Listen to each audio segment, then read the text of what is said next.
Radio V. Radio in TV. Radio in TV.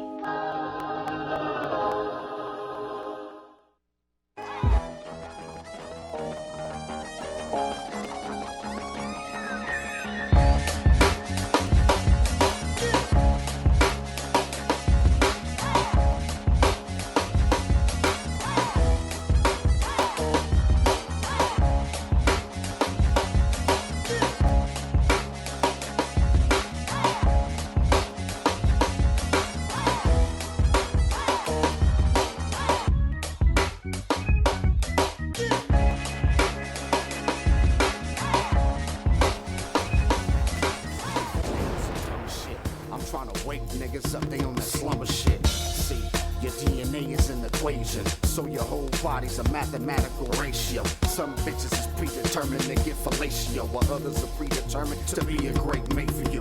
But most niggas can't add, because the educational system is ass, so decisions is trash. Ladies and gentlemen, the So What Morning Show, back again. It's Mondays. Just let it ride. You know I feel it. Chase Skizza. You can't blame them, no. Their design is intelligent. And I ain't talking about no heaven. Oh, TRadiov.com. That's radio in TV. The So What Morning Show back in the building with another topic. Let me just jump to it real quick. Community empowerment. You know how we do. Books, businesses, and also a call to action. Very important call to action. I try to highlight situations that are going on in our community that maybe we don't know about, but need our attention. And more important than our attention is our movement. We have to galvanize around particular causes, right? You may not know about it, but I got a brother here, right, who was brought to me by another friend that has been going through a situation that's in the media. You might not have been reading about it, may not have heard about it, but it's very important because it speaks to something that's going to lock directly into our topic today. Discrimination. Really quickly, Fox Sports has been sued for race discrimination, right, by a fired African-American executive. You may not have heard of him, but he was there 17 years and never got a promotion and then unceremoniously fired. Overlooked many times, never got a promotion. And this is a person who is a linchpin for what they've been doing over the past 7 years, right? An integral cog. Without further ado, let me bring the brother in. He's a good friend of my homeboy, Cool Mo D, and of course, my other homeboy, Adrian. I ain't gonna put Adrian Miller, by the way. The big homie, he brought him in to me. Welcome to the show, man. Could you explain to me exactly what's been going on? What's your story? Well, it's a long story. It's evolved over a long period of time. It's taken me some time to kind of really wrap my mind around the circumstances and so forth, because one of the things that I really want to represent in this discussion with you, Zoe, is that, you know, discrimination, racism, lack of diversity, those sorts of things, you know, it's particularly racial discrimination has become very, very sophisticated now. There's very few card-carrying members of the KKK. There's a lot of people who have become, you know, sensitive to that type of behavior, and they just kind of do what they want. They kind of operate on ignorance. And I know that in the 16 years that I was at Fox, the position that was directly available above me, which was vice president, I was passed over 4 times. And on a couple of occasions, I was not even told that the position was even open. And one of the things that they did is, in the process, they would keep changing the requirements and the standards for becoming a VP. At one point, you needed to be a lawyer. At the next point, you didn't need to be a lawyer. They've hired people with high school diplomas. I attended the University of California at Berkeley and UCLA, but I couldn't get, you know, proper consideration. And the thing that makes it, you know, even more special is that just remove me from the equation. Just forget that I exist. When you take a look at the infrastructure of Fox Sports, then it's really telltale. You know, of the roughly 34 corporate executives or so that they have, in 19 years, there's never been an African-American executive. I believe that they've appointed an African-American as an executive after I sued. And then when you combine that with the other Fox Sports business units, we're looking at roughly 141 vice presidents and above. And in the 19-year history of Fox Sports, at least from when I was there, of the 141 VPs and above, they've had roughly 6 African Americans, and I think they currently have 4. So that's less than 1%. So it's not that you weren't qualified. No, absolutely not. It's not that No, you, no. you were somehow incompetent and incapable of No. handling the position, No, right? no. Executing your duties No. according to the job description. You had all of that. Absolutely, no doubt. So there was no real credible reason for one, why they didn't give you the job, and then 2, why they fired you? Correct. What was the purpose of that? The firing? Yes. I mean, it's hard for me to say. It's hard for me to say. I know that I went on disability in November of 2012. I was scheduled to return in February 2013, and on the eve of my return, they told me that my position had been eliminated. But it was calculated. They had planned on phasing me out for some time, and I just didn't see it coming. I didn't think that it was going to happen because I've done so much good work. Right. You know, I mean, you're not going to find very many people who are as proficient in music and sports and has the context that I do. I've done tremendously good work for the network, and of the people that have, were my supervisors. I'm the only person with any sort of tenure who's never been responsible for a lawsuit at Fox. So how does my audience connect with you, help further your movement? I know you got a couple of hashtags. How do they connect to you and connect to me through you? How do they do it? Well, I got a couple right here. Can I say them? Absolutely. Okay. Hashtag Jerry Davis. Hashtag get involved. And then please attach your emails, right? Because we're going to create an email database here, right? To create a movement. Because you guys have a plan that's Absolutely. bigger than just, okay, we want to sue Fox. Absolutely. Right? Fox Sports, right? Absolutely. And could you just really briefly, 30 seconds, tell them about that? Well, basically, I know what happened to me, and I know what I've been able to observe at Fox Sports, and then they had the Donald Sterling situation, and I began to realize, especially after watching CNN and Anderson Cooper, I saw a segment with Steve Stout and with Kareem Abdul-Jabbar, and they said something along the lines of in the sports business, there's a very, very big secret that's going on, and the numbers just reflect it all. And the numbers are very similar to what I just expressed at Fox. There's just not a lot of opportunity at the senior level. Yes, they have diversity on the camera. Yes, they have diversity at mid-management. But when it comes to the big Senior dollars, level, at yeah. the senior level, and that's what needs to be highlighted and spotted. Wow. That's where the spotlight needs to be placed. So is listen. at the senior level. Hashtag Jerry Davis. Hashtag get involved. Please attach your email, and we will keep you guys connected. Just do that right now. Hashtag Jerry Davis. Hashtag get involved. I really appreciate you coming Thank and you. sharing this information. We're going to do more work soon in the Thank you. future, hopefully. Yes. And let's keep, stoking this fire. I think it's important that we do that, right? Yes. Absolutely. Hey, this is great stuff. Now, community empowerment. Got to get Dr. G's book, Get Out of Your Own Way. Very important that you support Dr. G. He also has Just Listen, right?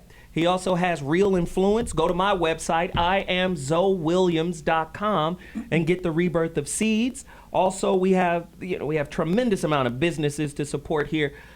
Ramomart.com. Please continue to support the brother.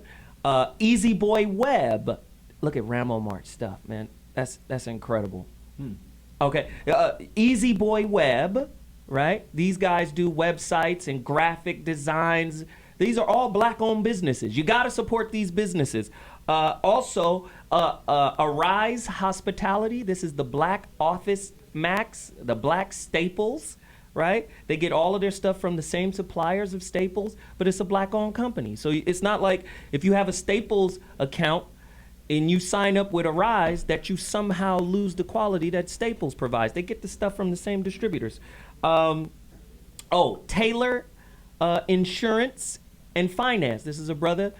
Again, he's a CPA. Well, I think he's more than a CPA, but he's a financial advisor. He's black owned. And again, he can help you get your financial life in order. This is stuff we need, right? And then, of course, blackmastery.com. Very important that you support this sister, too. Veronica Conway also went to Cal, right? She created an NLP program, a neuro-linguistic program that undoes Jim Crow and Willie Lynch, and it's hosted by Iyanla Van Zant.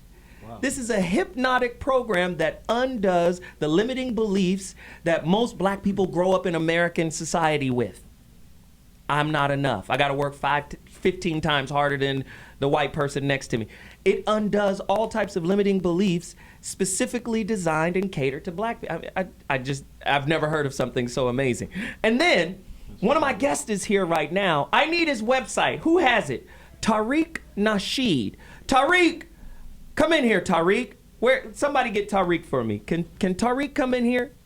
Go get him, because I really want to support Tariq. Hey, Tariq, come here, man. Yes. Tell him really quickly, because Tariq, author, movie producer, Hidden Colors 3. Yes. Jesus, I mean, the dude is doing some major heavy-duty stuff. Where can they find the movie, the clothing, the books, your entire movement, the lectures, everything?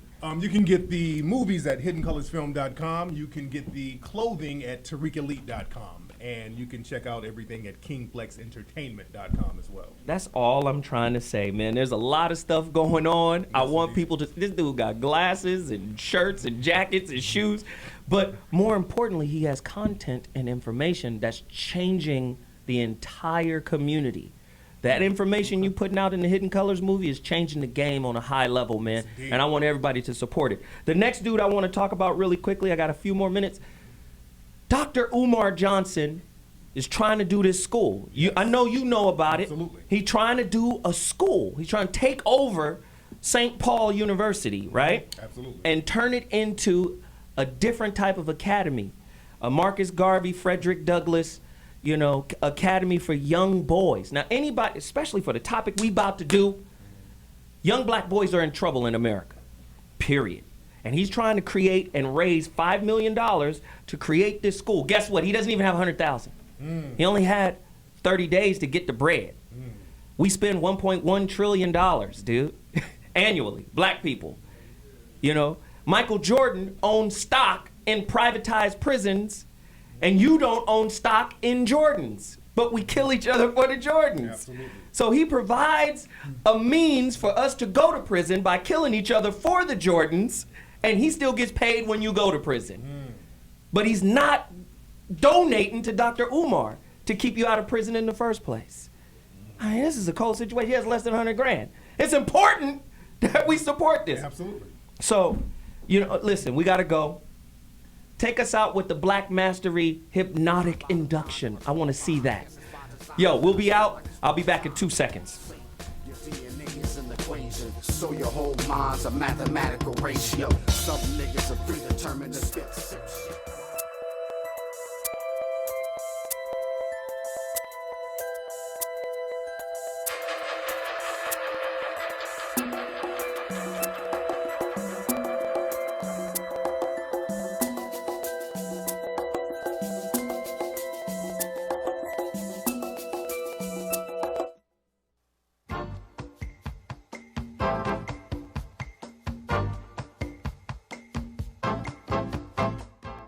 And one of the greatest tragedies in life is getting to the end of your life and looking back and realizing it was mediocre and it didn't have to be that way. The number one reason is people are unwilling to listen and care about what's important to the other person. But what if you could be someone who dared to care about everybody in your life? When you're in love, smoke gets in your eyes.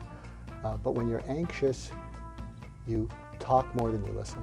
I asked my wife a month ago, I said, I don't know whether to have an affair or buy a motorcycle. And she said, if you have an affair, I'll kill you. If you get the motorcycle, you'll kill yourself. Go with the bike.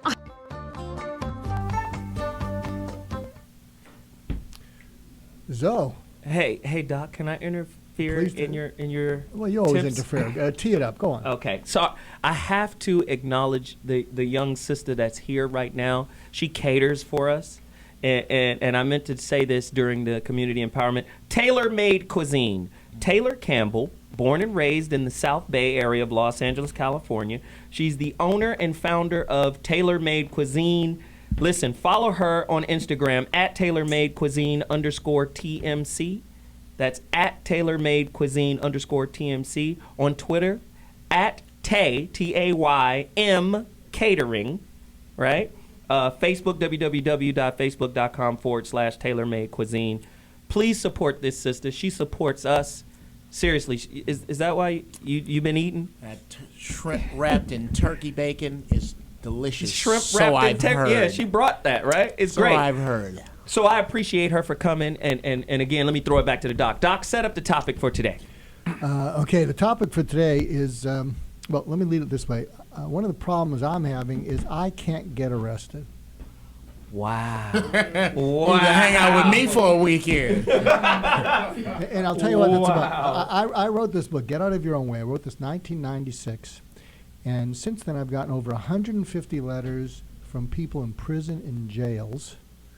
And they're amazing letters.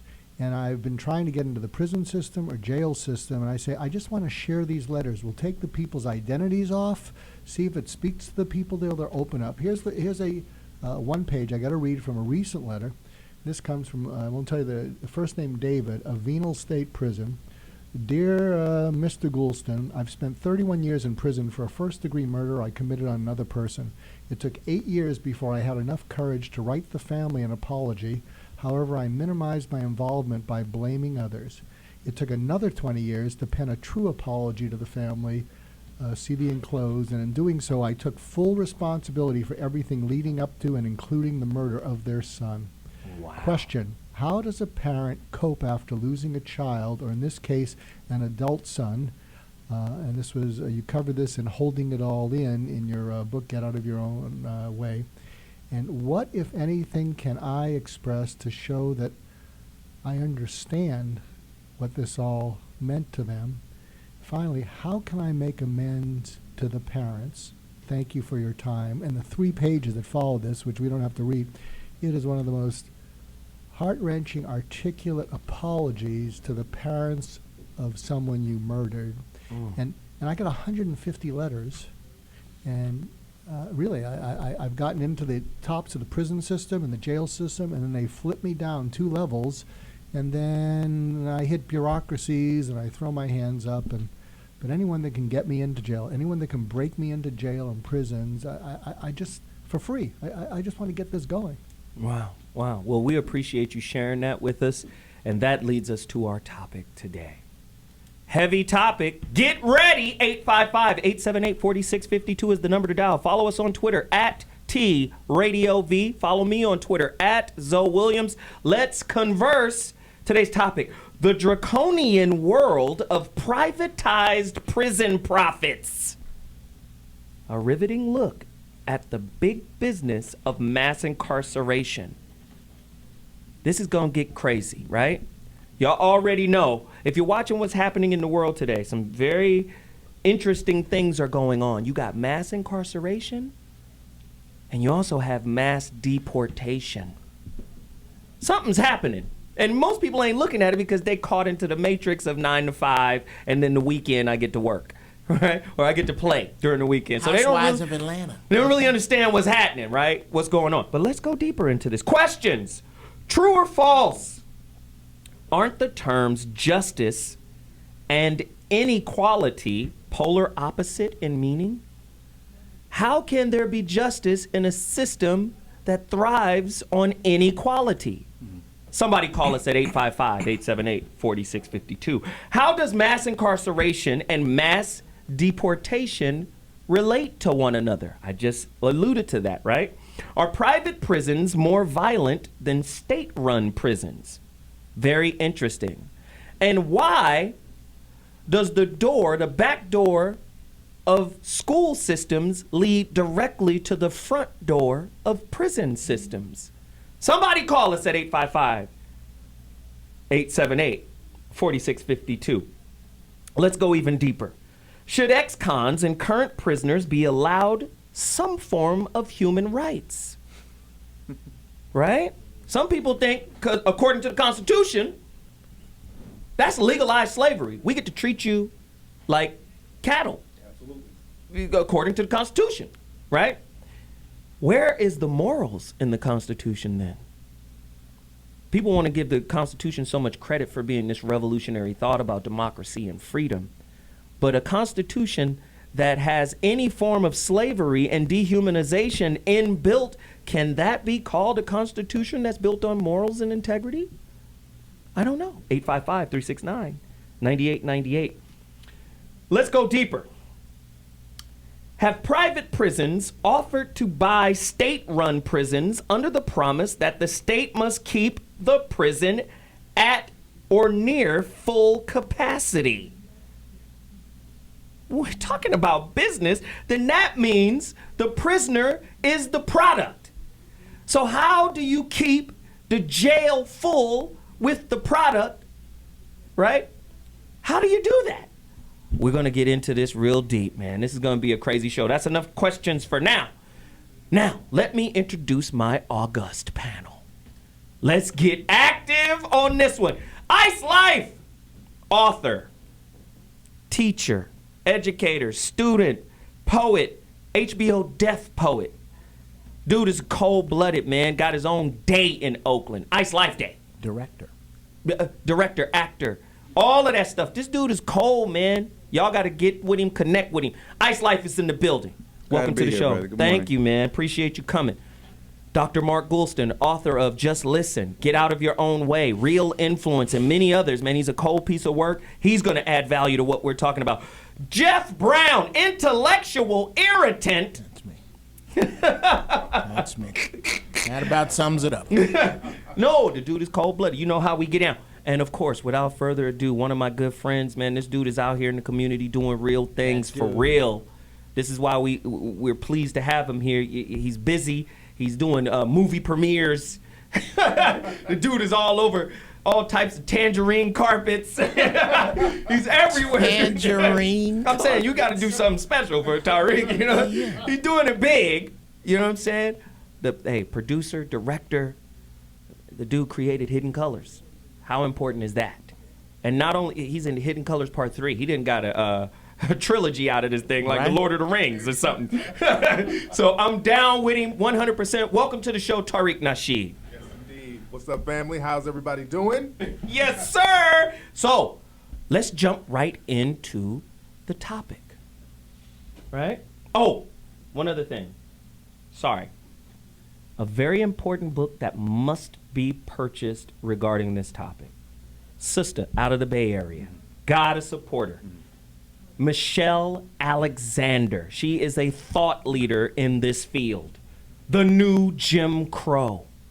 I swear to God, if you don't get this book, man, you just playing games. And if you're raising kids, if you got sons, you know, you're playing games. The New Jim Crow, Mass Incarceration in the Age of Colorblindness.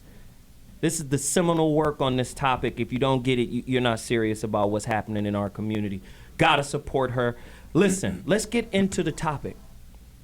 As black men, and Ice Life, you did an op-ed piece on this with Huffington Post about what's happening to the young boys in the school system. Can you speak to that and give us some context to how serious of a problem we're dealing with right now? Well, in the mid to late 90s, there was a report out of Harvard. The Neiman report talked about, in reaction to what they were contextualizing as youth violence, was the development of a super predator, a quote, super predator that was developing in young black and brown boys primarily, and that they were a social powder keg ready to explode. And the way that the play went out is this legislation is handed down, or I'm sorry, this study from Harvard is handed down as a finding, not an opinion, but as a finding, which then led to legislation that passed and opened up gates for laws in California like Proposition 22, Proposition 21, all of these things that legalize a pipeline to prison. The article that Zoe was speaking to is an article I wrote called Kicking Black Boys Out of Class, Teaching Black Girls a Lesson. And what I'm stating is that when you see DeMaurier, Jermaine and Tremaine from the 2nd grade to the Drayshawn. 6th grade, Drayshawn, or Albert, whatever their mama named him. Ain't no damn Alberts. Okay, Jadavion. Being kicked out of class.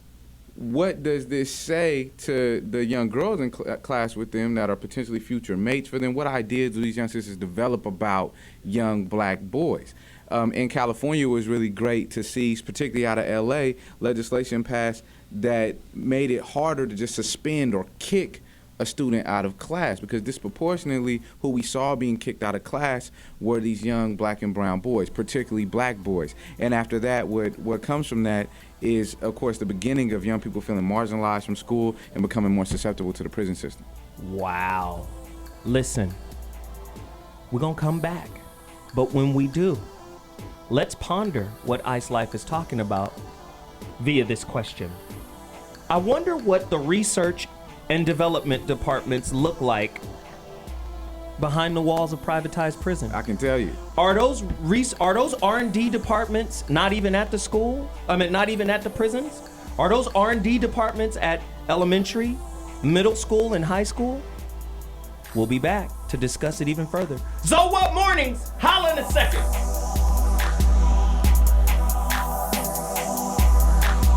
And the results have been predictable.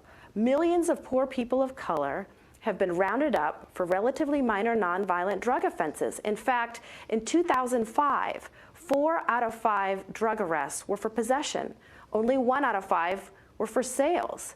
Most people in state prison for drug offenses have no history of violence or significant selling activity.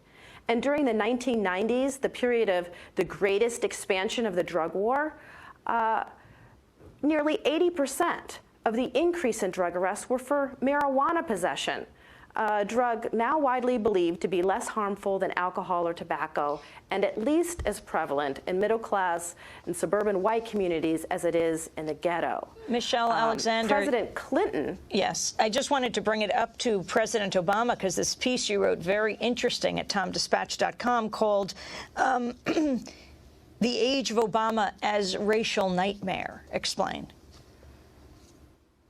Yes, well, today, people around the globe, people of color in particular, have been celebrating the election of Barack Obama as kind of our nation's triumph over race and the history of racial caste in America. Yet the appearance of racial equality, the superficial appearance of racial equality that Barack Obama's election has afforded, serves to mask a deeply disturbing underlying racial reality, which is that large segments, a majority of African American men in some urban areas are either under the control of the criminal justice system or branded felons for life, locked in a permanent second-class status.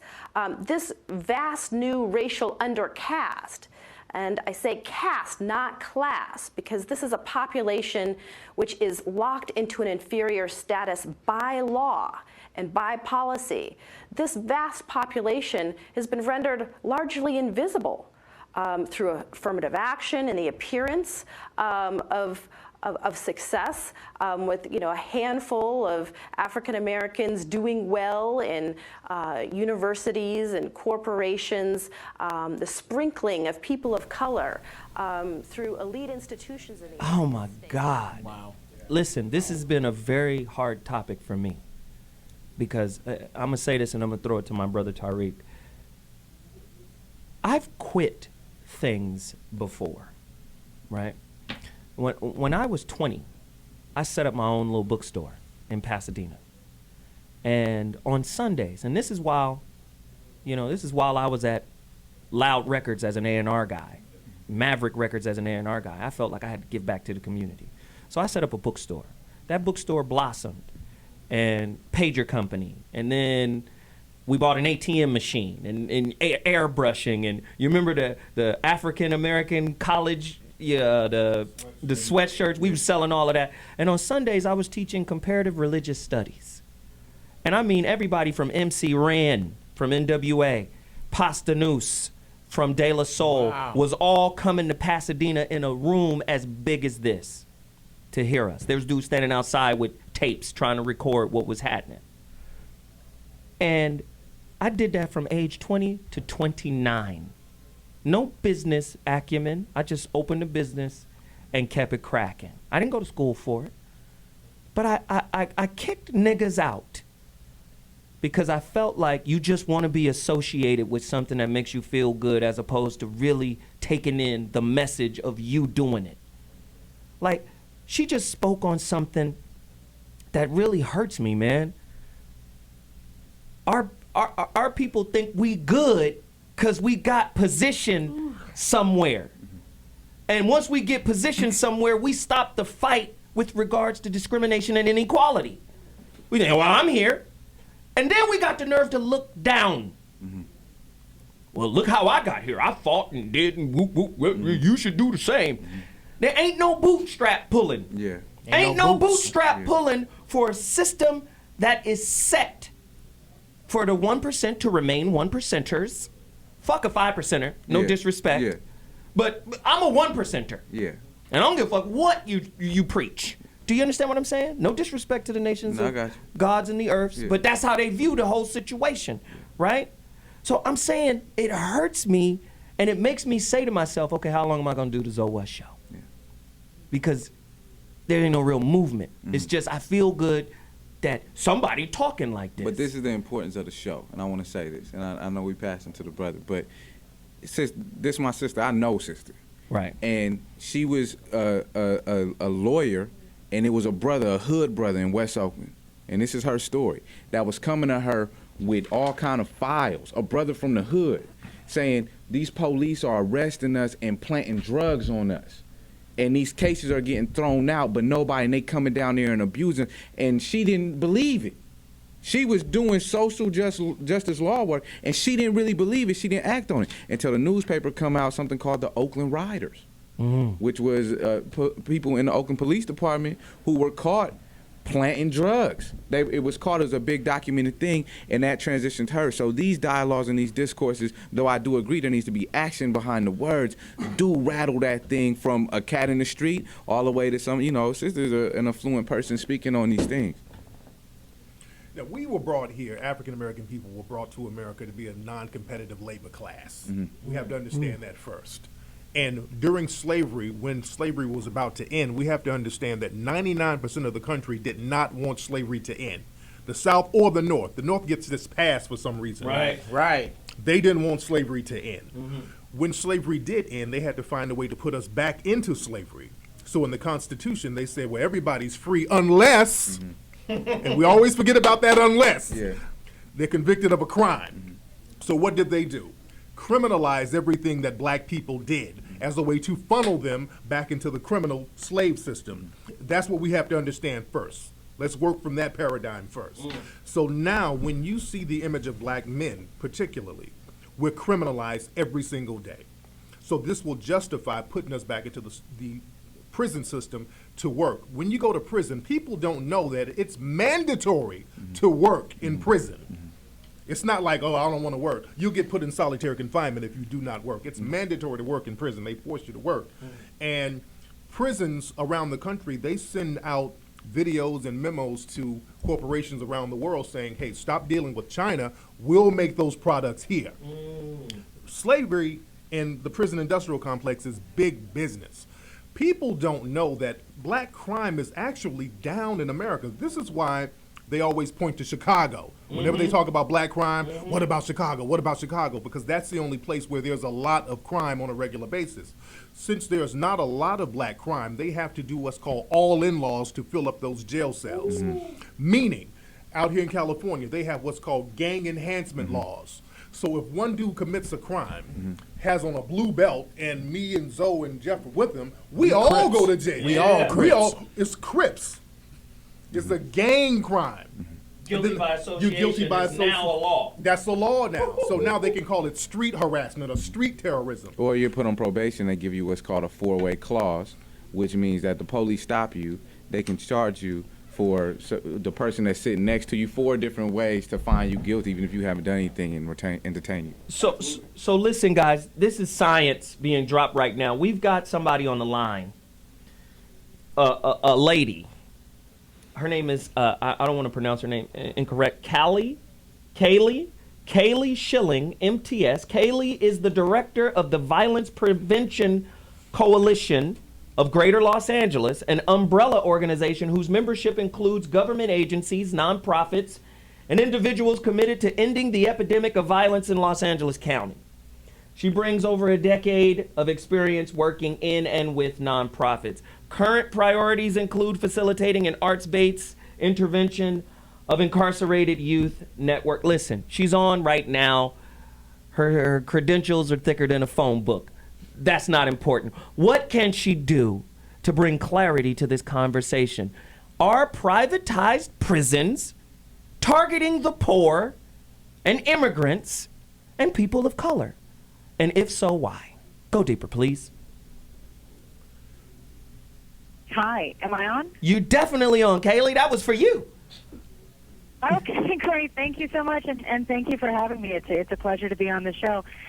The short answer is yes. I think the longer answer is what are the things that are contributing to that, and you guys have touched on a lot of them on the show. That there is this structural system that has been set up that involves, as Michelle Alexander has documented tremendously in her book, The New Jim Crow.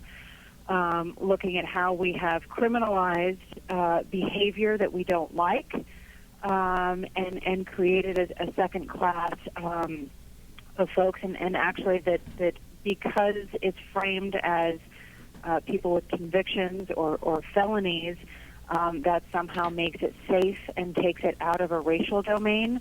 When again, if you look at the data of how it gets enforced, it's very much enforced disproportionately among communities of color. So one of the things we talk a lot. Oh, yes. So no, really quickly, you said something very important. They've changed the dialogue to seem colorblind, but the actual enforcement of this stuff becomes very racial. You know, when you start seeing who's going to jail, who's being pulled over, who's being sent to jail with these large, sentences and things of that. We've all seen the crack versus cocaine sentencing. So you're saying, although the terminology isn't racist, the actual execution of the law is? Is that what you're telling me? What I'm saying is the data supports that there's disproportionate representation among communities of color. Yes.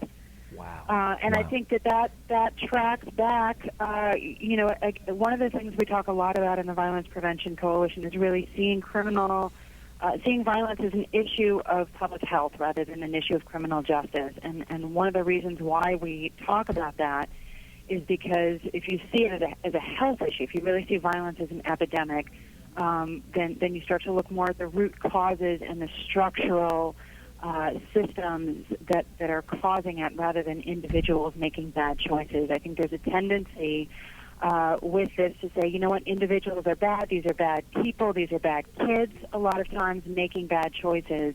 And that's very easy then to scapegoat individuals and to say this is a person-by-person issue rather than holding the systems accountable and saying what are the things that are happening. For example, some of the work that we do with a number of partners is looking at schools and how early do we start sending kids, suspending kids. Don't be scared, Doc. From elementary school and sending them into detention facilities. Kaylee, this is the doc on the show. I have a question. Something I brought up a couple shows ago was an insight I had about why black women and why white people don't trust black men. And I'm wondering if it applies maybe to young black children. The idea being that if in your mind you think that if people thought about you the way you think about these people, in your mind you would have a confirmation bias that these people must be angry, these young black children must be angry, and then when you see them acting up with one little hiccup, it confirms your confirmation bias, and then you take action. And do you think any of that is going on psychologically, that if in your mind you know what it's like to have something stacked against you, you can't believe they're not angry because you would be angry if that was you? I like to give a little pushback to what Doc is saying, though, only because,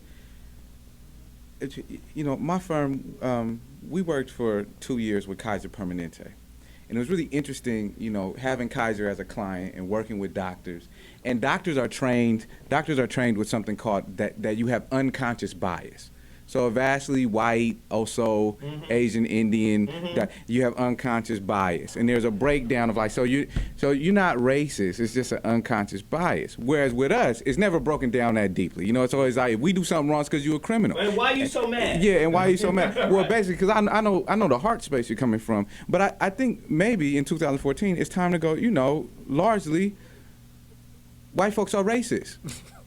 Racist, prejudice, and there's a whole record. Forget Tremaine's criminal record. Let's look the at History white Channel. Historical record. And then also, if there's and then when we talk about white supremacy, doesn't mean someone's in a Ku Klux Klan. Absolutely. Doesn't mean that. Absolutely. White supremacy is saying just that, the idea that white people are supreme in this system, and so because that narrative that you're giving, Doc, almost implies that, well, it must be this kind of deeper thing, when it's just really based on some inhumane cruelty being asserted from this part of our society that should be reconciled, forgiven, and dealt with. That's what I think. Absolutely. And Michelle Alexander, for example, she was in my movie Hidden Colors 2. We talked about the prison industrial complex. And we talk about how black children are funneled into the prison system from school. It starts in school. The minute a kid does something wrong in class, the middle-aged white teacher criminalizes them right there. Whereas white kids, they have to literally shoot a school up before they say there's a problem. Yeah. Wow. And the problem is they need therapy. Exactly. Listen, hey, therapy over prison, right? Yes. Therapy over long, exaggerated terms, Which right? is what I'm looking for to talk about. Wow. Listen. We need to talk to Little River. No, this is cold. I mean, like I said, man. Listen, we got to take a quick break, Little River. River, bring Chad with you. Let's go discuss our feelings. Let's hash it out. Put down the right? gun. That's right. We're gonna use styrofoam guns, okay? And we'll shoot blanks. And Nigger 6 o'clock. Get out! Your face. We'll be back at 2.2. So what?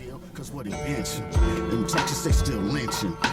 Breaking news, a Scranton jury. It convicted a former Pennsylvania judge in a so-called Kids for Cash scheme. Prosecutors say that Mark Chivarella accepted millions in bribes and kickbacks for putting juveniles into detention centers. Those for-profit detention centers were owned by friends. Chivarella was found guilty of racketeering and fraud, among other things. One distraught mom lashed out after that verdict. Her son committed suicide after being sent to a detention center for a minor offense. My kid's not here. He's dead because of him. He ruined my life. I'd like him to go to hell and rot there forever. Do you remember my son, an all-star wrestler? He's gone. He shot himself in the heart. You scumbag. Chivarella is free on bond until his sentencing. He could face 157 years in prison. But what happens to the corporation? Well, that's the problem. No different from the bailout. You see what happens? But even so he's being held accountable to this one person, but they're very vague about who was kicking back, right? Who was paying him to lead this incarceration and keep that quota filled. That's a deep thing. And now in California especially, but throughout the country, what's really intense is they're giving young people under the age of 18 life in prison. The science is saying that your frontal lobe is still developing until you're 22 years old. Until you're 22, 25, somewhere around there, yeah. But they giving these babies life in prison at 16. Right. Well, that's bread. Yeah. California is one of the leaders in privatized prisons. It's bread. Yeah. And so when you see these non-lethal weapons, I want to speak to this, and then I'll be quiet for a long time. When we see hilarious. when we see these non-lethal weapons, you go, oh, the police are humane. They think, well, let me ask you something. If Tremaine is cutting the corner, or Jorge is cutting the corner, and you shoot him with a bullet and kill him, what does that do? But you knock a rubber bullet on him or hit him with a stun gun, and it decapacitates him long enough to go to trial and be sentenced to 50 years in prison. It's a lot more money in him sitting in the can than you murdering him on the street. And that's a deep thing to me. And this is why the sister's book is so powerful, you know, The New Jim Crow, because, and Tariq could speak to this as well, back in the day when you were freed, quote unquote, when the slaves were freed, Emancipation Proclamation, all that, weren't really free. You know, there was an opportunity for you to go back to the plantation, and when you went back to the plantation, you had to work off a debt. Same thing happens today. That's why the analogy of the new Jim Crow. As soon as a guy gets out of jail, right off the top, discrimination because you're a felon, right? Right off the top. And then a lot of times you got to pay restitution, and then you got to pay child support. And some of these guys, their checks are being, what's the term again? Garnished 100%. A lot of times you can't go. Like if your mom and them is on Section 8, you can't live with mom and them because that's going to mess up the Section 8. So you ain't got nowhere to live. So you go back to a system that has all locked doors and expects you to pull yourself up by the bootstraps.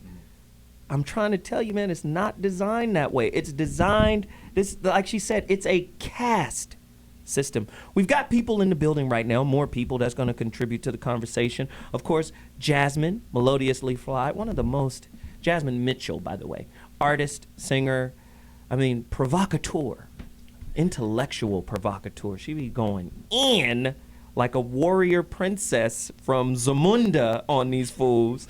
And that's why I am here. That's why I bring her to the show, man, because she has a very... I just saw her ride up. What animal was that? Those were hooves. Do it again. No. That's throat noise. So I don't know if anyone mentioned this, but I was thinking that I recently learned that the private prison industry, they can sue the state if they don't provide them with enough bodies. And that shocked me. It happened in Arizona where some of these quotas range from, they have to be at least 70 to 100% full. And if the state doesn't provide the bodies, they can sue them. How about it? Which is crazy. And this is irregardless of the crime rate. Yes. Now listen, we got somebody in the building who's been locked down for a dub. 20 years. 16. Right? Well, that's a long time. That's a long time. Please tell the people your name and your story. That's why you're here. Let's go. My name is Frankie Carrillo, born and raised here in Los Angeles. Typical family, specifically Linwood, if anybody knows where Linwood's at. Linwood. Compton, Watts, you get the idea, right? 16 years old, actually 15 years old, typical day in the city. Deputy sheriff just sort of pulls us over. Me and my boys are on some bikes. Not much is going on, it's summertime. And he says, hey, you got a girlfriend, what school do you go to, where do you live, you got a mom, dad. By the way, can I take your photograph? What are you gonna say, no? We say, yeah, I guess, go for it. Takes her a picture. Day goes on, he takes off. About a year and a half later, there's a crime committed. That photograph is used in a photo lineup. The young boy, 15 years old, picks my photograph and wrongfully picks my photograph, and this nightmare begins. So, tragedy, man was drive-by shooting, innocent man was murdered. Got even worse when they got the wrong guy in prison for it, which was me. Tried as an adult, 16-year-old boy, and it went from there. It turns out that, I won't get too ahead of myself, they gave me 30 years to life plus life, so I was convicted. Wow. Hit the joint, I'm in YA, I hit prison, and I'm just saying, I'm not gonna accept this. I mean, I have no social equity, but I'm saying as a human being, I'm gonna fight for this. If that means writing letters and complaining and crying and asking and begging for help, I'm going to do that. And I did that for 15 years. Finally got the attention of some law firms, some people who wanted to hear me out. It took them 5 years to find the evidence. The evidence was these 6 boys who came and testified against me all lied. They were coerced by the sheriff's department to pick my photograph. The cop lied. And the cop was, it's one thing to say the cops lied, it's the cop's fault. But in my case, has anyone heard of the Viking scandal? or Rampart, LAPD Rampart. Oh yeah. So Vikings. Daryl Gates. Exactly. So Vikings is part of the sheriff's department scandal back in the late 80s, 90s in that part of the world. Linwood, Compton, Watts. The cops involved in my case were these Viking dudes, neo-Nazi, racist. And they weren't just doing what they do, what you hear about, shooting people and, things of that nature. These dudes were falsifying police reports, which is, I think, worse. They were going to court and lying in front of a jury, which is, I think, is worse than killing somebody in some cases. And that's what they did. This dude killed me with his words, with his testimony. He, along with the other guys. So I've been home now for 3 years. So in 2011, I was exonerated, which is a new word, my vocabulary. Right. And life has been good, man. Tell them about LMU. Come on. So, a month after I got out, a good friend of mine, Scott Wood, and some other folks put me up with the guys at LMU, the president and vice president and so on. And, my dream was always to go to school, and lo and behold, I'm out now. I'm thinking, shit, why not? Now is the time. I've been a full-time student ever since. Sociology is my thing, and I'm doing that. Forgive me, did I say sociology? That's what you said. That's yes. That's what I meant. I thought he was going to go all the way from, no, did I say sociology? I meant pottery. I thought he was... And life has been good. It's sort of weird, man, to go from a 20-year incarceration to a university. But on some level, I think I mimicked what I was used to. So I'm used to structure, being on time, and that sort of regimen in my life. It's like military, right? University sort of gives me that. Right. I got to turn in them papers. I got to show up to class. I got to be there. Yeah. So it's been helping me transition to the new world, man. So wow, it's good to be free. So really quickly, another quote from Michelle Alexander, the author of The New Jim Crow. As of 2004, more black men were disenfranchised due to felon disenfranchisement laws than in 1870, the year the 15th Amendment was ratified, prohibiting laws that explicitly denied on a regular basis of race. So again, okay, we need to find a way. This is why I say, look, I'm about to wax philosophical here. Entropy, second law of thermodynamics, right? You have the laws of you guys understand entropy? Okay, or the first law of thermodynamics is energy can never be destroyed, it can only change form. Well, the second law talks about systems, and they break down, right? The longer a system goes on, the more it will break down and reach a watershed point where it is no longer usable. But because energy is never destroyed, the system evolves into something else. So now, the birth of slavery, death of slavery. Birth of Jim Crow, death of Jim Crow. Birth of mass incarceration. You see, entropy works that way, right? Well, this system is broken all the way down. You can apply entropy to hip hop, right? In the beginning, hip hop was love and fun and excitement and energy and and now it's business and whack and bunk. You understand what I'm saying? The content is lower. The consciousness is lower. So the longer something goes on, the more it begins to break down. So my whole point is, at what point do we stand up and go, fuck this?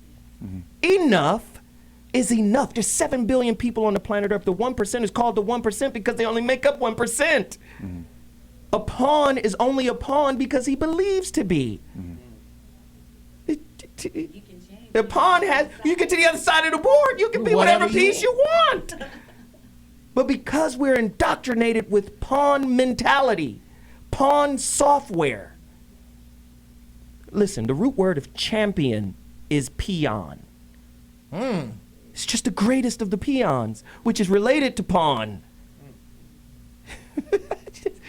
The belief system is what is your real prison. I'm gonna get off the soapbox. Tariq Nasheed, we need more information, man, about this situation and how we educate not just the boys, but the girls. You understand?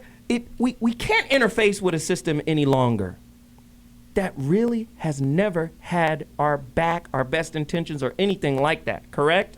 We can no longer, we have to learn how to police ourselves. Again, I said this on the last show. They're going to legislate your behavior. And either way, They're going to make money off of it. Tariq, speak to that. This is why it's so important for us, people of color, to have an economic base. Yes. Because we are targeted economically. They have economic warfare on us. And what they're going to do is target the weakest people economically.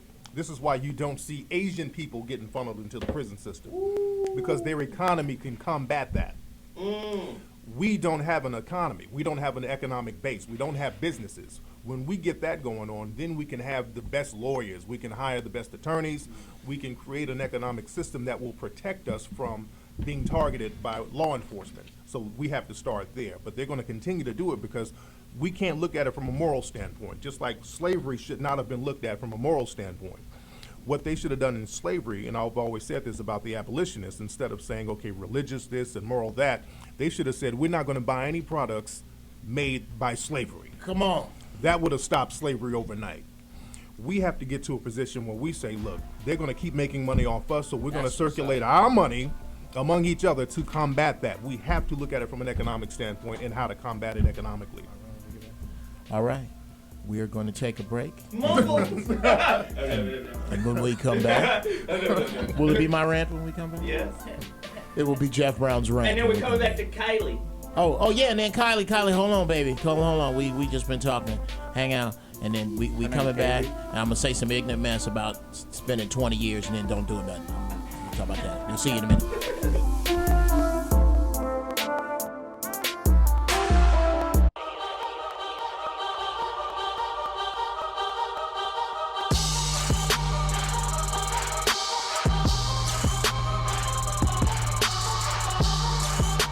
God, how he has a rap career is beyond me. I don't get it. And he takes his shirt off. Oh my God, he looks like 50 pounds of chewed Tootsie Rolls with his... All right. Now, you are in white fashion. You know white boys always leave the house like they're finna help somebody move. Resist and defend the horrible hoes. There are some horrible people. And what you need to do is start policing your own.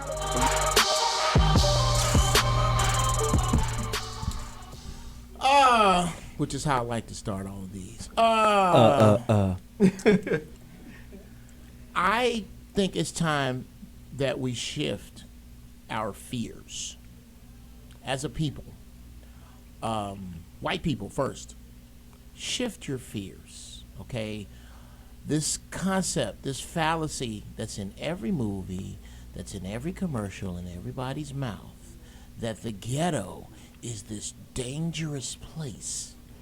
They don't finish it. There's a preposition that goes on the end of that. For black people, the ghetto is the safest place in the world for white folks. You can walk down, you can go over to the jungle in LA right now, in your drawers with $100 bills hanging out of them. And nothing will happen to you because everybody black knows what happens when a hair is harmed on your head. Stop that. You do not have to be afraid of us. If you did, where's the real big white body count? Where's all the white people we're killing? We only kill each other. Second, I have shifted my fears. When I see young brothers with cornrows and plaid, I don't look at him immediately as a gangster. I think that's an entrepreneur. That's a dude that has said, you know what? Fuck a regular job. I'm selling incense and pit bull puppies out the back of my car, and the one with the ring around his eye is $50 extra. Petey. Yeah, Petey's You want extra. Petey? You want Petey? I need $50 more. Okay. I don't fear dudes that rob liquor stores. I fear dudes that rob S&Ls, that bankrupt countries and outsource jobs, and those dudes do not look like the dude to my right. They look like the dude to my left. Now, I love this guy, but the biggest villains in history have come in three-piece suits and in fake wigs with white hair. Not Bloods, not Crips. The biggest gangsters. The biggest gangsters. What Pyrus do you know have an atomic bomb? None. Those cats that are behind bars, a lot of them, and I speak out to them, and I wish peace to them, especially to the ones, in the words of Ice Cube, that ain't got no date. We praying for you and we working for you right out here and right now. Start fearing white dudes in suits, because they ain't gonna break in your house, goddammit, they gonna just take it. So that's the rant. Really quickly, and Jeff, that was an excellent rant. Really quickly, we got a brother who was there during the civil rights and before the civil rights, and that's Uncle Bobby. And I love having Uncle Bobby on the show because he provides perspective. And if you don't know, go get his book, Real Men Don't Play, from realmendon'tplay.com. Buy the book. It's important. This is why we have him on the show. Bobby, what did our community look like before integration? And were we better at policing our own than we are today? Speak to that. Well, it was a community of necessity. The law forced us, compelled us to take care of each other. And without being idyllic about that, it was just out of necessity. We didn't know any other way to survive because everything was right there. The boundaries were very apparent to us. If you went beyond State Street in Main Street in my hometown, you immediately knew that you had to have a different protocol. You didn't look at people because they looked differently. They were white folks, and you didn't look them in the eye. Mhm. It wasn't necessarily a charge on the books, but you would go to jail for recklessly eyeballing white folks. Man. Wow. And, that was understood. From an economic standpoint, we were a much healthier community because you had to work. Welfare was not an option. And so people had trades. You know, you saw professional people because you couldn't go to a white doctor. So you had a black doctor. My uncle ran a grocery store in my hometown, so he got the business because there wasn't nowhere else for you to go. And then the education was an absolute necessity because you didn't have the option of not going to school, and you were driven to go further than your parents got. So there was a different sense of purpose. Mm-hmm. And again, it wasn't idyllic. It was just no option. You had to be close. Right. And you had to look out for each other. And the last thing you was going to be was disrespectful. Mm-hmm. Mm-hmm. You weren't going to break in somebody's house because you was too close. Mm-hmm. And where you going to hawk the stuff anyway? You know, so They know that came from somewhere that y'all, you know. You trying to sell me back my couch? Brother Tariq spoke to something that really stood out to me, and I hear it often, and I agree with it. The piece around how we need an economic stability amongst us, and then we often compare ourselves. You look at these other communities, and they have an economic base, whether it's Asian folks or Jewish people, but what you can go to a Chinese mechanic, and Buddha and a bowl of fruit is up on the shelf. Right. And we're here in Hollywood, you go to a network in December, the Hanukkah thing is huge in the lobby. Mm-hmm. That we also are talking to people who are connected to what their spiritual understanding of themselves are. Mm-hmm. Now, what do we care about? Mm-hmm. And what is our religion? Our religion is, though there's a kind of general wash of us having a Christian background, it's not really what we praise and what we're really into. We are into a search for a black version of white identity. Mm-hmm. We are, sisters are passionate about scandal, and I even hear brothers talking about watching Real Atlanta Housewives, and these are things we really care about. Because as a person that's a part of this work to end the criminalization of young people and social justice work, it's not a lot of black folks at the table. When you go to the courtroom or the protest, or if you're at the organization, this is not what we passionate about. It's not what we into. You get more feverish attitude about Pop Warner football game than real social justice stuff amongst us. We don't know about it. We're not into it, and we're also ostracized by. We talk about the prison industrial complex, so we got to talk about the nonprofit industrial complex. That's a whole nother hustle. Talk about the nonprofit industrial complex. So really quickly, I want to get word from Kylie because she's on with us right now. I know you've been listening to us, and I know you've been hearing some of our grievances and the soapbox we on, but this is a real situation that plagues our community. How in the hell can we be free and try to experience some form of justice when the system is set up to be unequal? Speak to that. Ageism, racism, sexism, classism. Can you go into that, please?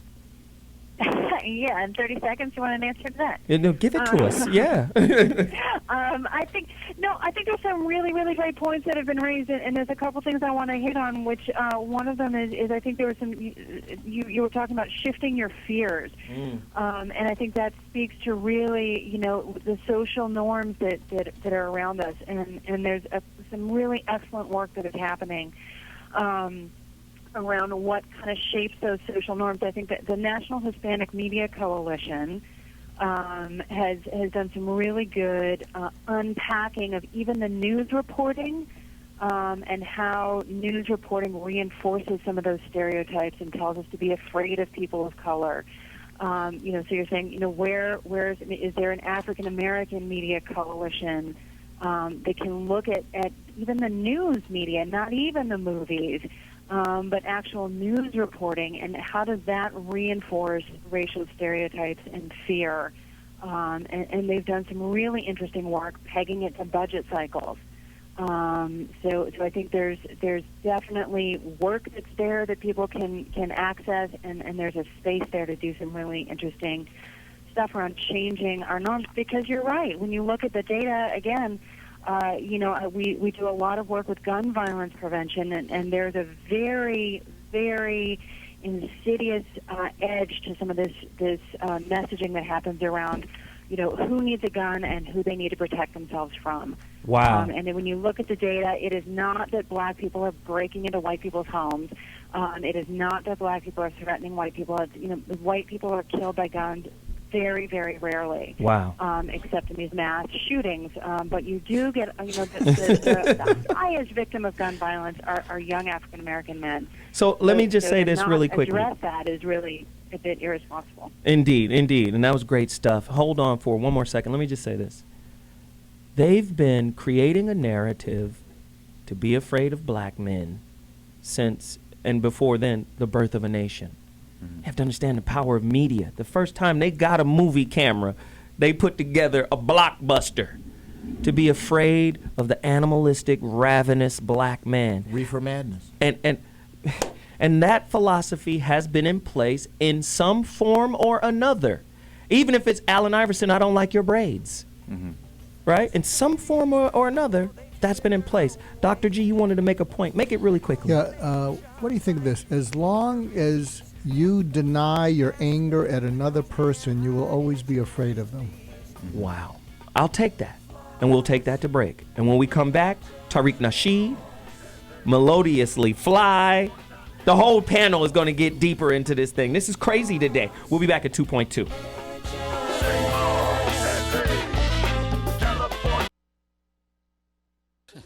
Welcome to the United States of corporate motherfucking America. Prudential, Smith Barney, Merrill Lynch, Bristol Myers, Maytag,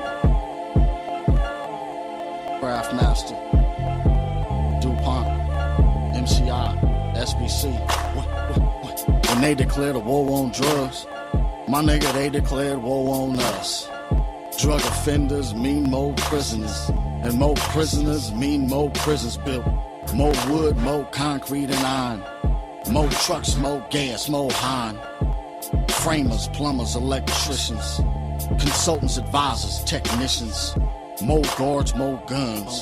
Pass more laws to lock up more niggas, and that's more funds. Now they gotta hire more ones. More handcuffs, billy clubs, and stun guns. See, more calls, more CBs and sirens.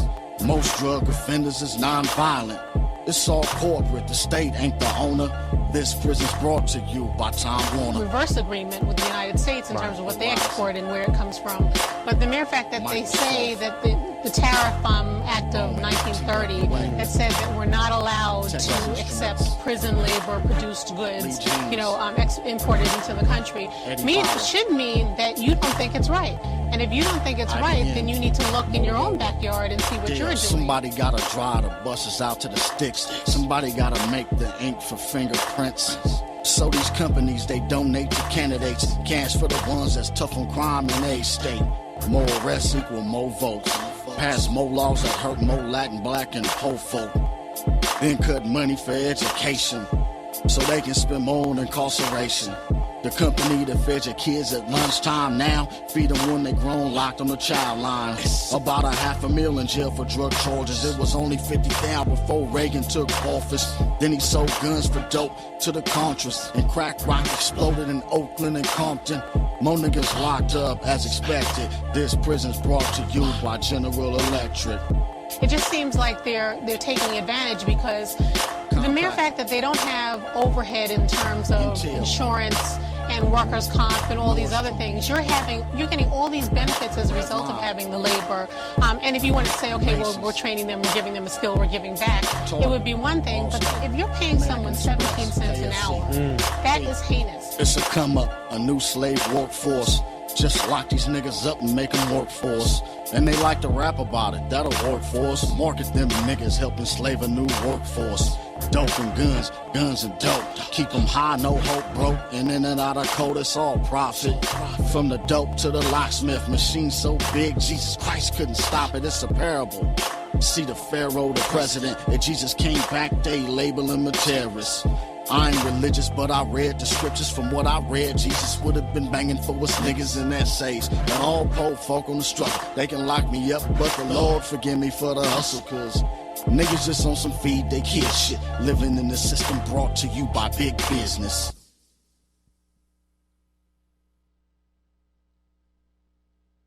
Wow. You know what? I know that ain't your era, Bobby. I know. It's just the music. He should have put some of that James Brown, tempo no, to it. no, Bobby, No. That actually is James Brown's tempo. What? That was James Brown on Geritol or something, man. Listen. Do you skate? Backwards. Okay. Oh, damn. So listen, I want to throw it to Tariq Nasheed, man. I played the video because a homeboy of mine, he put that song together a few years back, and I always play it, but then he told me he had a video to it, and the visual is really powerful in terms of what we're talking about, man. We did a show about modern-day slavery a couple weeks back, and I was saying it's contradictory, and it's hypocrisy for us to be outraged when we live in a system that's based on various types of slavery, right? This is a moral outcry. Bring our girls back. Stop it. Yeah. Stop it. We're imprisoned by the IRS, right? Right? On the real. We're imprisoned by a 9-to-5 mentality, right? We're imprisoned by marriage to a certain degree, right? We just did the show on the potential collateral damage of marriage and how it's a bad deal for men that can ultimately lead them to prison, right? Then when you hear people talk about the privatized system, they use the same terminology. The potential collateral damage for copping to a plea deal. Because, don't go to a trial, because a trial may prove you innocent, but the fear of it not proving you innocent and you getting a bigger sentence makes you take the deal. But you take the deal without knowing the potential collateral damage. The potential collateral damage is you're going to be branded a second-class citizen for the rest of your life. What flees on is the with this outside? Tariq, speak to me, man. They just had a case in New York that New York had to pay out $40 million to these 5 brothers. Speak. They got caught up in this case in the late 80s. In New York, they had this whole propaganda campaign called Wilding, where they were locking brothers up left and right in groups. Remember, because in the late 80s, that's when they started to privatize the prisons very heavily and funnel those brothers into prison. Right when they did that, they start putting out these stories of bands of black men going around doing crimes, wilding.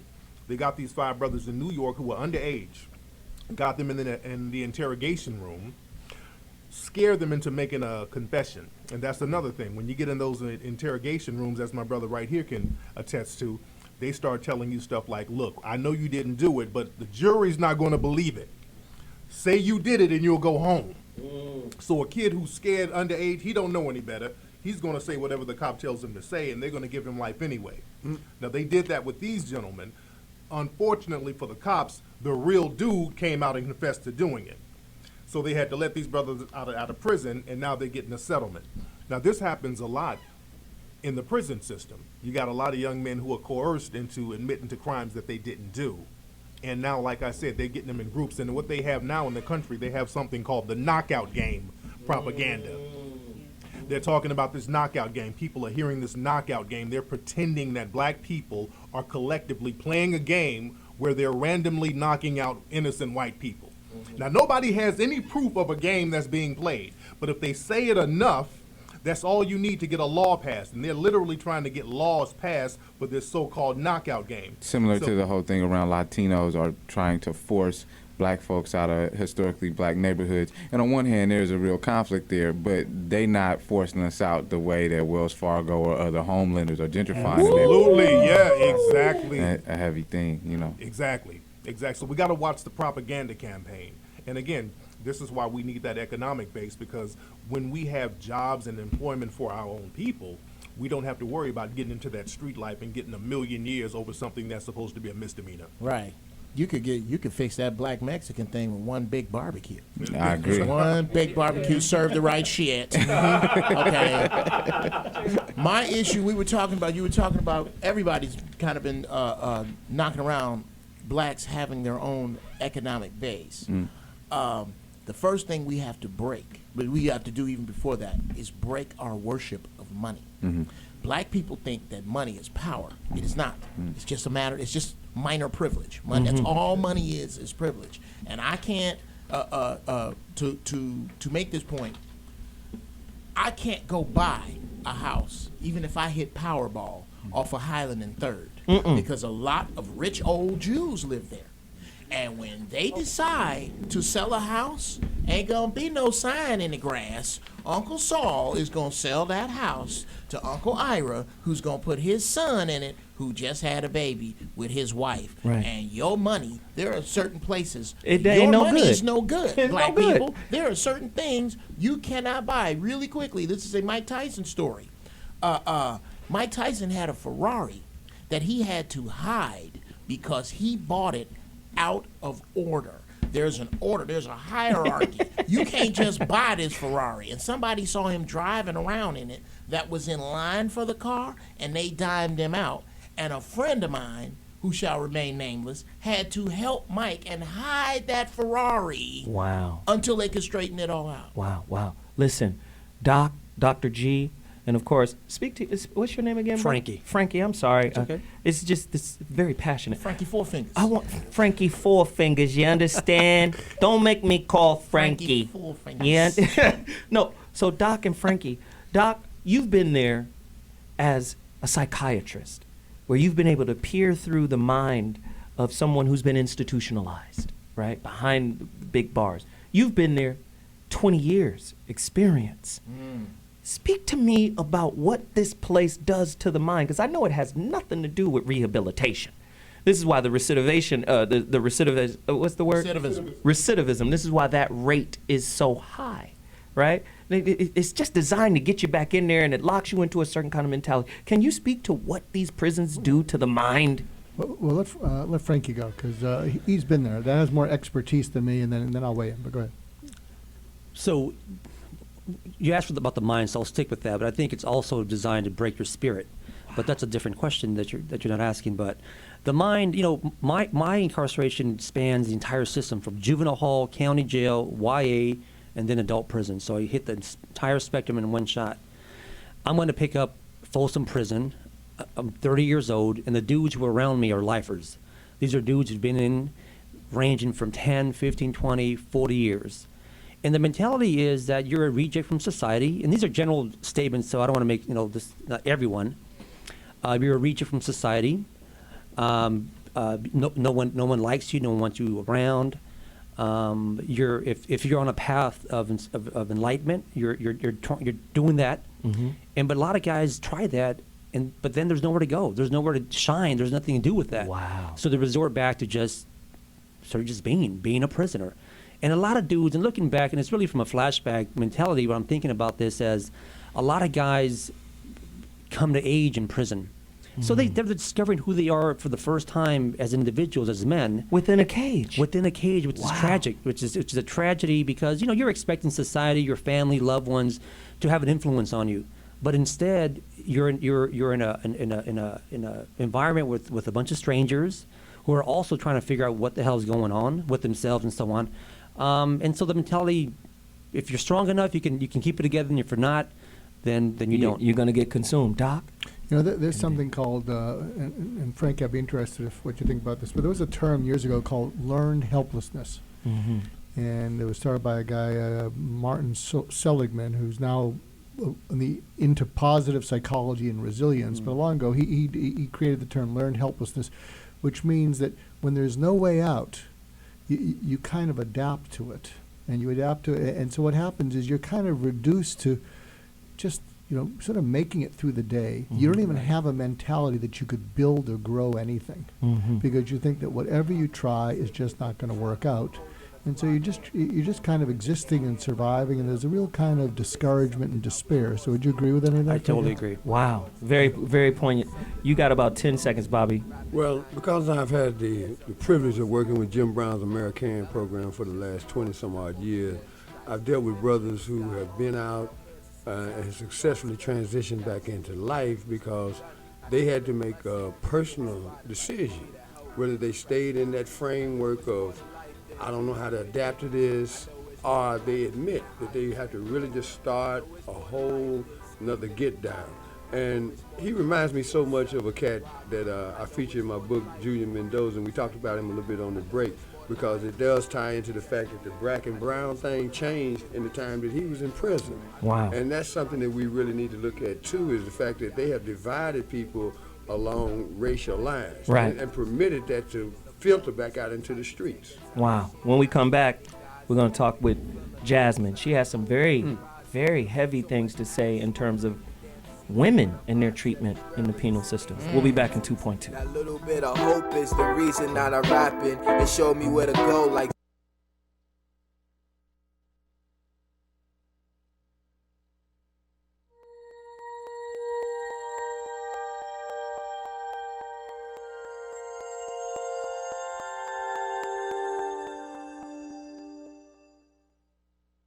Now I have a chance to see him live, and I'm so excited.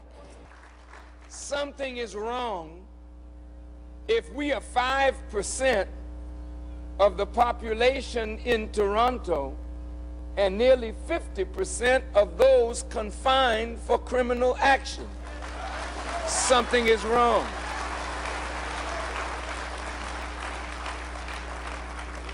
Something is wrong in the United States if we are 12% of the population and nearly 70% of those in the jails and federal penitentiaries of America. America has the largest population of criminals anywhere to be found in the world. 1.6 million is the recorded number. There may be more. 1.6 million prisoners. So today, the fastest growing industry in America is the prison industrial complex. The legislatures have said 3 strikes and you're in prison for life.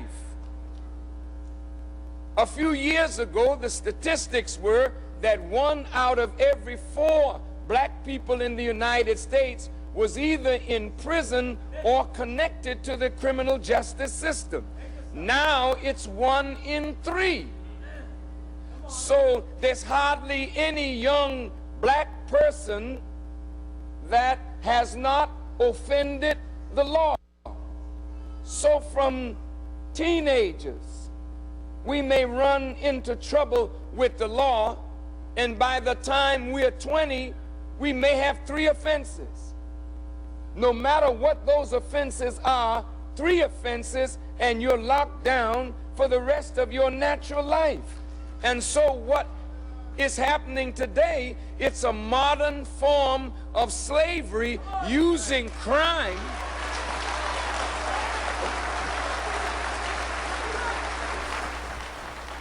Okay. Okay, I done heard Minister Farrakhan called a lot of things.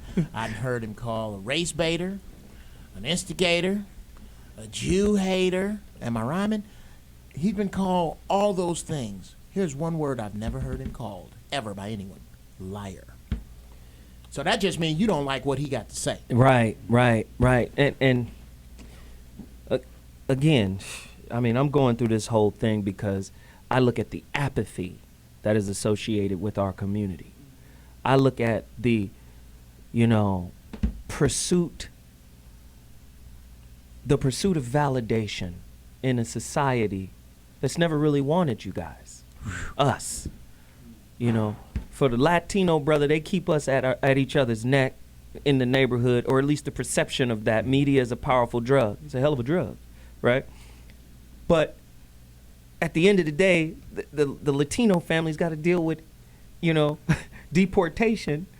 The black family's got to deal with mass incarceration. But they both, And they're dealing with the same dignity deficit. Yeah. And you're also dealing with the same white aspiration. You turn on Telemundo, Television, all that, all them black people that's in the Latin world, everybody white on the Spanish-speaking channel. Yeah. They all are light, and it's Argentina, it's the same kind of piece. Chile, Brazil, all of these countries. Speak to us, sister. And I just wanted to point out that black women as well are overly represented in the prison industrial complex. And recently in the state of California, there's been an audit into the forced sterilizations that's been going on. He mentioned Folsom.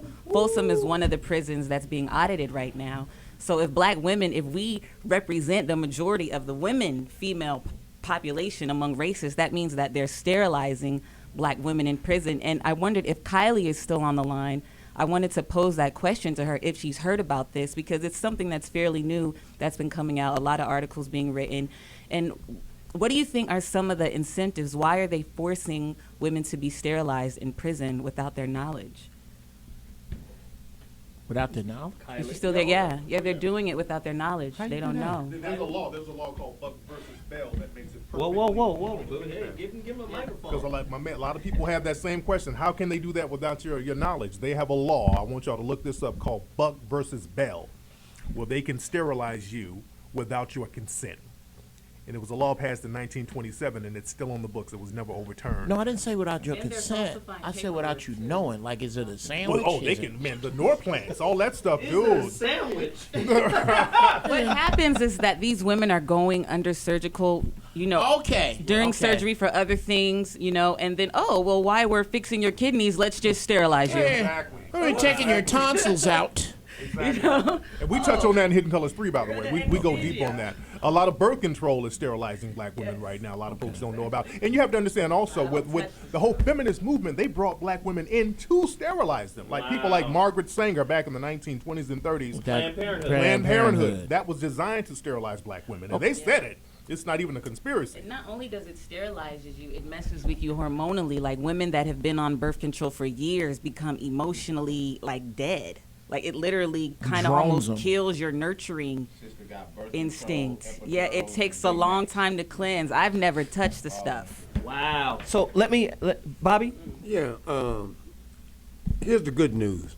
We've reached, I think, the peak of the prison industrial complex. It has nothing to do with morality. It has to do with economics. They literally cannot afford to support that system any longer because it just costs too much money. Well, that's the federal side. The federal prisons states are going bankrupt. That's what we're talking about. The state part of it. We're not talking about the private prisons now. The state part of it is it's too expensive to keep these things going, right? They don't have the money. However, the private prisons, they are the ones that are approaching the state prisons and saying, "Hey, look, we'll buy this prison from you, but you got to promise us that you're going to keep that prison full regardless of the crime rate." And again, how do we do that? We're in bed with lobbyists who are in bed with politicians, right? Travis Bickle? Hey, how you doing, man? Are you one of the lobbyists? No, but I tell you one thing, though. And again, it's some good. Hold your thought, Darky. Now listen. Oh, he got jokes. Yeah. Travis Bickle, say your point. Somebody getting locked up right now. He got jokes. Saying. Okay. All I'm saying is hell. All right? They're doing the shit you're saying they're doing. And if I can get a pair of pants for $9 as opposed to 60, and all you gotta do is lock up some black men to get it done, well, shit, I got 5 kids. 9 times 6 is $54. That's the way I look at it. That's all I'm saying. This is the economics from the white man's point of view. Bobby, go ahead, Bobby. The good news. For those of us who are not presently incarcerated, and for those of us who have spent a little bit of time in jail, here's what we got to do. We have got to pivot away from the attitude that there's nothing that we can do about this. Absolutely. Because it absolutely is something that we can Speak do. to it, Bobby. First thing we have to do is understand that freedom is not free.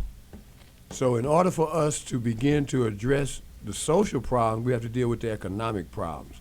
And there's a movement right now, there's some gentlemen around the country that have initiated an agenda that includes taking private equity and refocusing that money back into what they used to call the inner city. And now it's home to white folks. Mm-hmm. All right, you go to all the major cities in the United States right Yes. now, you see cranes. They're building vertically. All right, as a result, what we have to do is get that information back into our communities so that we follow the money for real. I have a quick question for the entire panel. Does success kind of alienate you from all of this that's going on? I think a lot of times black people think if I got a good education, if I have a great career, if I have money, you know. Because we go to college and they feel like and we don't just graduate from college. We try to graduate from black people, and that's our sickness. That's our illness that we are chasing. It's a false idea that you're gonna become so successful that you'll be able to shed off your blackness. If I ask this question, I've asked this question. I was teaching at Princeton. I said to a room full of black people, if I could sell a pill right now that you could take and opt out of blackness, would you take it? And they laughed. Everybody was like, oh, no. But think about it. If sisters can have their hair look like their hair or look like other people's hair, they opt out.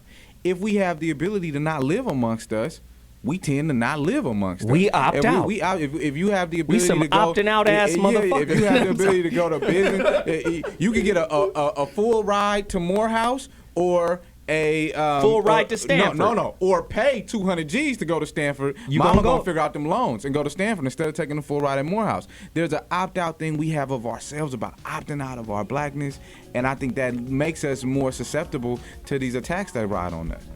We're going out with a little rapture. Jay Mitchell, Melodiously Fly. Where can they find this real quick?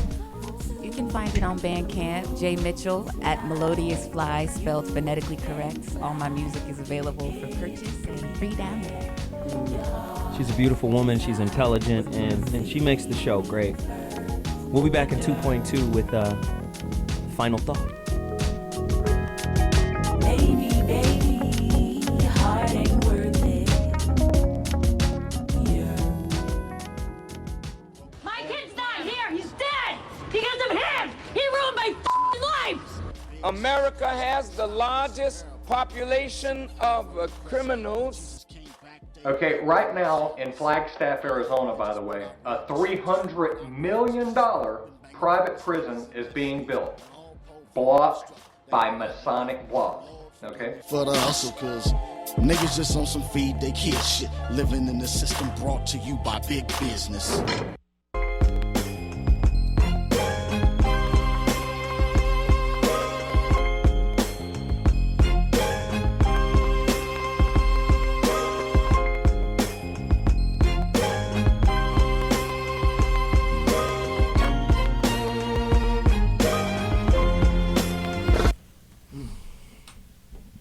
Great show, guys.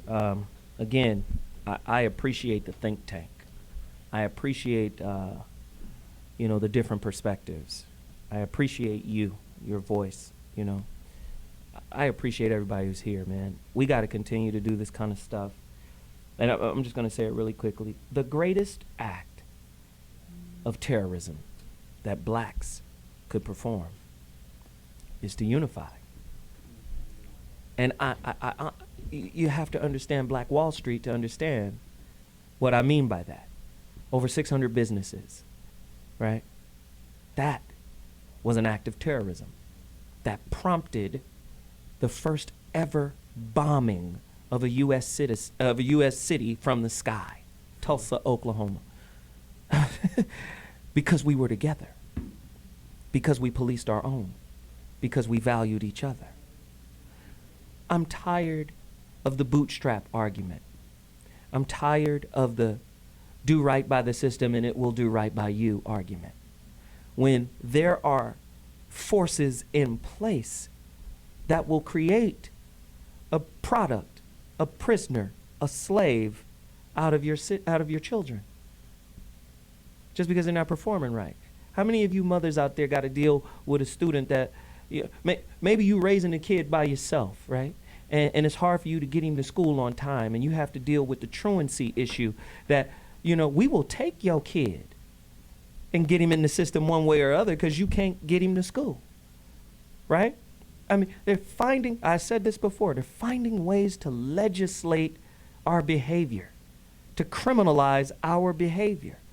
And the only way, I believe, to fix that is to start wanting to be with each other again. Like, we don't even want to be with each other. My brother spoke on opting out. Whenever there's an opportunity to opt out, we opt out. It's a hurtful thing. The Bill Cosbys and all these people in the bourgeoisie, hey, go to school, go to school, go to school, go to school. That ain't the answer. They don't teach you to think for yourself. They teach you how to think and to be somewhat acceptable to them. But make no mistake, if they have an opportunity to marginalize and put you down and subjugate you, they will. Is this a victim cry? No. It's the same thing my counselor, Miss Pentecost, in the 9th grade told me. Hey, you see Miss Sumner right down the hall? We do the same job, baby. But I had to be 10 times better than her to get the same pay to be in this school, right? What if we took that same mentality and started to put it back into our community, put it back into I gotta be 10 times better, but I gotta be 10 times better for us. Not 10 times better so they can see, so they can acknowledge, so they can accept. See, these are our hopes and dreams. Acknowledge, see, accept me. I'm qualified to be with you, amongst you, white Jesus. Right? I think that's the problem. It's not a race. Black people can't be racist. We don't have no power. Right? When we get power, should we be racist? No, we should just be for self. Does it mean exclude and kick everybody else out? No, it doesn't mean that. It just means imagine what kind of threat we become when we're coalesced together. I always use this quote. It is no measure of health to be well adjusted to a profoundly sick society. Krishnamurti, we are always trying to be perfect in the eyes of those whose hate for us is on autopilot. It's unconscious, they don't even know. Just you feel me? In a hate cloud. Right? It's just what it is. When you go up to Stanford, they're doing research on stereotype threat. We're the people that's always adjusting to, how do you see me? Let me change my name from Shaniqua to Stacy so I can get this job. Let me put fine Indian perm shag weave so I can look more acceptable, right? Wait. I'm just frustrated. And I love my people, but I hate our apathy. I hate our self-hate. I hate our wounds because we baby the wounds. I just want to pass it around to the table and just thank everybody for coming. Ice, where can they find you, brother? This is Ice Life. You can find me on Twitter and every other thing that's out there like that at ISELYFE at twitter.com, on Instagram, and at icelife.com. Thank you, my brother. And Frankie, What's up, Frankie, man? What's going on? Where can they find you, Frankie? You know, ain't nothing for nothing. Facebook, Instagram, Twitter. And I want to Forget about it. Forget about it, man. But let me just say this, man. When I was in the joint, I promised myself if I ever got out, I was going to try to unite myself with people, circles who were trying to do what I wish somebody was doing and are doing. Paradigm shift about guys coming out of prison, men and women. People assume they're destroyed, they're broken. You should stay away from them. And I'm living proof that that's not the case. There's life after incarceration. So now I hang out with people like Anti-Recidivism Coalition here in LA, Innocence Project, Northern California, and Death Penalty Focus, man, because death penalty is a huge problem here in California as well. We can't ignore it. Brother Bobby. Shout out to our fellow comrade Corey Holcomb for jumping off that movie this week. Yes. And I'm And gonna make a claim for you. Just Google "Real Men Don't Play" and then you'll find all of that. If you go deep enough, you'll see where I did go to jail. Oh, there we go. Dr. G. Just Mark Goulston at markgoulston.com. I'd like us to do a show on what would the picture look like that would result in people being proud to be black. Wow. I love it. We'll bring everybody back. Wow. My man, Jeff Brown. This Saturday, look for me doing red carpet for T Radio V at Wendy Raquel's red carpet at the bottom. There you go.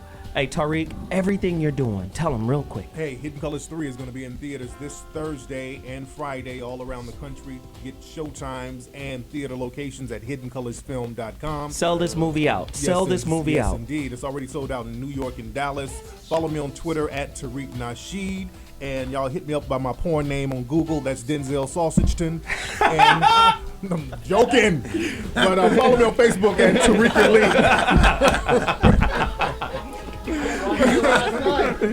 But Hidden Color is coming to theaters this Thursday. New Train! Okay. And Jasmine. New Train.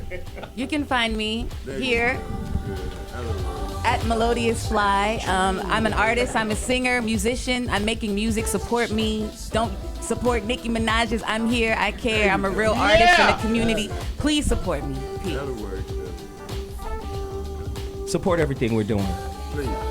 Go buy blackmastery.com. Neurolinguistic program. Go get it right now. Undo Willie Lynch. Self-hate. Blackmastery.com. Veronica Conway. Get at her. Veronica at veronicaconway.com. Email her. 8-week boot camp. Follow me at Zoe Williams on Twitter. At Mr. Zoe What on Instagram. I appreciate my family, but I swear to God, we got to do better.